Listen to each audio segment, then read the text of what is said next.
अब देखिए यहाँ पे अगला क्वेश्चन है 2 ओम 3 ओम तथा 6 ओम के 3 प्रतिरोधकों को किस प्रकार संयोजित करेंगे कि संयोजन का कुल प्रतिरोध A 4 ओम B 1 ओम है। तो इसमें जब इस टाइप के क्वेश्चन होते हैं, इस टाइप के क्वेश्चंस में जब ये तुल्य प्रतिरोध का मान दिया गया है तो यहाँ पर हमें ध्यान देना है। हमने श्रेणीक्रम और पार्श्वक्रम पढ़े हैं। श्रेणीक्रम में हमेशा तुल्य प्रतिरोध का मान जोड़ दिया जाता है, तो सीधे सीधे 3 2 5 6 11। श्रेणी जब मान तुल्य प्रतिरोध का अधिक होता है तो श्रेणीक्रम हो जाता है, और जब जो है तुल्य प्रतिरोध का मान सबसे कम मान वाले प्रतिरोध से भी कम होता है तो अपने आप पार्श्वक्रम हो जाता है। लेकिन जब न तो कम है और न तीनों के योग के बराबर है, जैसे ए वाली कंडीशन में 4 ओम, तो यहाँ पर जो संयोजन होता है वो मिश्रित होता है। मतलब यहाँ पर श्रेणीक्रम संयोजन भी है और पार्श्वक्रम संयोजन का भी प्रयोग किया गया है। अब हम इसमें देखिए 3 प्रतिरोध दिए गए हैं 2 ओम, हम इसको R1 मान लेते हैं। R1 बराबर R2 का मान हम देखते हैं 3 ओम और R3 का मान हम लेते हैं, क्वेश्चन में दिया है 6 ओम। और ए कंडीशन में हमको निकालना है इनका तुल्य प्रतिरोध 4 ओम है। अब हम यहाँ पर इसका परिपथ बनाते हैं। देखिए तो पहले मैंने श्रेणीक्रम में आपसे कहते हैं कि श्रेणीक्रम ये नहीं है, इसमें एक प्रतिरोध आपके श्रेणीक्रम में है और बाकी अन्य आपके पार्श्वक्रम में है। तो इसमें देखिए मैं परिपथ आपके लिए बना रही हूँ। ये हमारा 2 ओम का प्रतिरोध है, ये हमारे इस तरह से, और यहाँ पर इसके साथ जो ये 2 अन्य प्रतिरोध हैं इनको पार्श्वक्रम में संयोजित किया गया है ऐसे। ये है हमारा 3 ओम और ये है हमारा 6 ओम। अब ये हमारा पूरा परिपथ बन चुका है। तो इसमें इस पूरे परिपथ के तुल्य प्रतिरोध को निकालने के लिए पहले हम R2 और R3, यहाँ पर ये R2 और R3 है, 3 ओम और 6 ओम, R2 और R3 का तुल्य प्रतिरोध निकालेंगे, जिसे हम R' मान लेते हैं। और उसके बाद हम जो इनका तुल्य प्रतिरोध आएगा उसको हम इसके साथ जोड़ देते हैं। तो इसमें हम कह सकते हैं कि 3 ओम माना जो R2 और R3 है, इनके तुल्य प्रतिरोध का मान R' है। तो R' निकालने के लिए हम फिर से फॉर्मूला लगाएंगे 1/R' equal to 1/R2 plus 1/R3। और R2 और R3 आपको पता है 3 ओम 6 ओम है। अब इसकी सहायता से आप R' का मान निकालेंगे यहाँ पर। अब हमको क्योंकि पूरे परिपथ का प्रतिरोध निकालना है तो वो हम मान लेते हैं कि पूरे परिपथ का प्रतिरोध R है।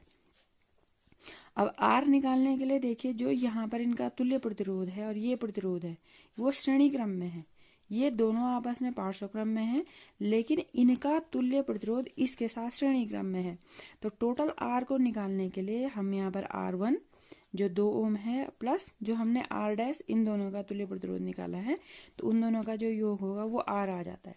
यदि यहाँ पर इस परिपथ के लिए R का मान 4 ओम आता है तो इसका मतलब ये संयोजन मेरा सही है कि मुझे तुल्य प्रतिरोध 4 ओम प्राप्त होता है। अब इसमें B वाला देखिए, B वाला 1 ओम है। इसमें मैंने सीधे सीधे आपसे कहा क्योंकि तुल्य प्रतिरोध का मान सबसे कम मान वाले प्रतिरोध से भी कम है, इसलिए यहाँ पर स्पष्ट है कि ये तीनों के तीनों पार्श्वक्रम में जोड़े गए हैं। और इसका परिपथ हमारा इस तरह से बन जाता है, तीनों को R1 R2 और R3 को तीनों को हम पार्श्वक्रम में जोड़ते हैं। ये हमने पार्श्वक्रम में जोड़ दिया। यहाँ पर हमने इनका मान लिख दिया 2 ओम 3 ओम और 6 ओम। अब हम अपने उत्तर की जांच के लिए तीनों का जो है तुल्य प्रतिरोध ज्ञात करेंगे। तीनों क्योंकि पार्श्वक्रम में है तो फिर आप पार्श्वक्रम के सूत्र का प्रयोग करेंगे। 1/R माना तुल्य प्रतिरोध हमने फिर से R मान लिया, फिर से सूत्र लिखेंगे 1/R equal to 1/R1 plus 1/R2 plus 1/R3 और R की वैल्यू निकालेंगे। यदि R की वैल्यू आपकी 1 ओम आ जाएगी तो मेरा परिपथ सही है।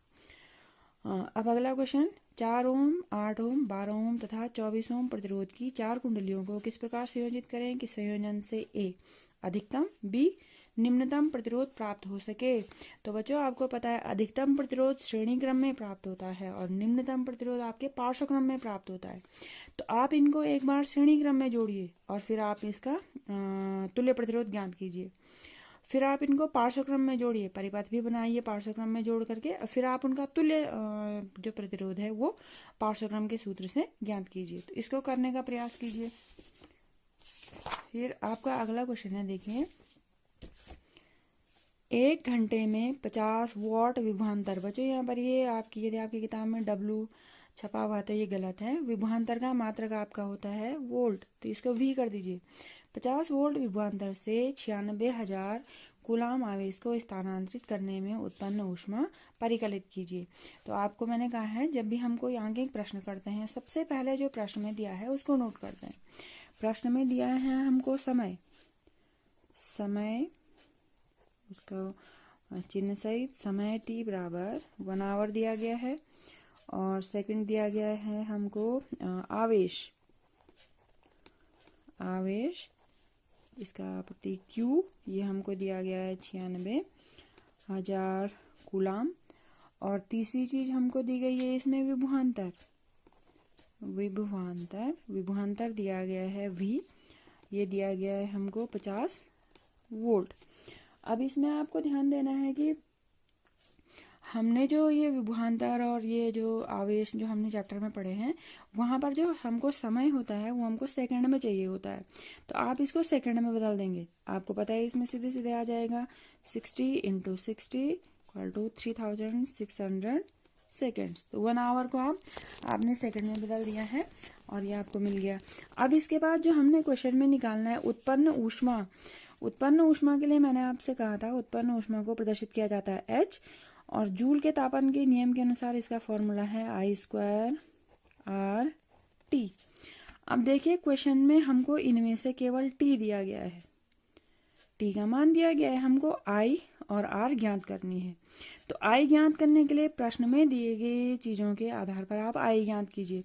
आपको ध्यान होगा I का फॉर्मूला होता है I = Q/T, ठीक है।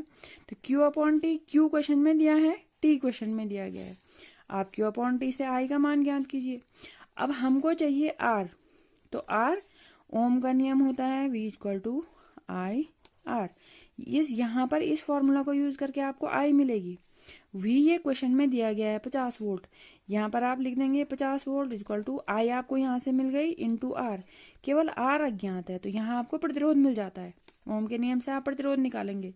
जब आपको धारा I और प्रतिरोध R मिल जाएंगे, तब आप इस फॉर्मूले का यूज करेंगे I²RT। T क्योंकि क्वेश्चन में दिया गया है। इन सब का मान रख करके आपको ऊष्मा का मान यानी H का मान प्राप्त हो जाएगा। अगला क्वेश्चन देखिए 3। 20 ओम प्रतिरोध की कोई विद्युत स्त्री 5 एम्पियर विद्युत धारा लेती है, 30 सेकंड में उत्पन्न ऊष्मा परिकलित कीजिए। फिर से बच्चों वही चीजें देखिए, क्वेश्चन में क्या दिया गया है, प्रतिरोध R दिया गया है, धारा I दी गई है।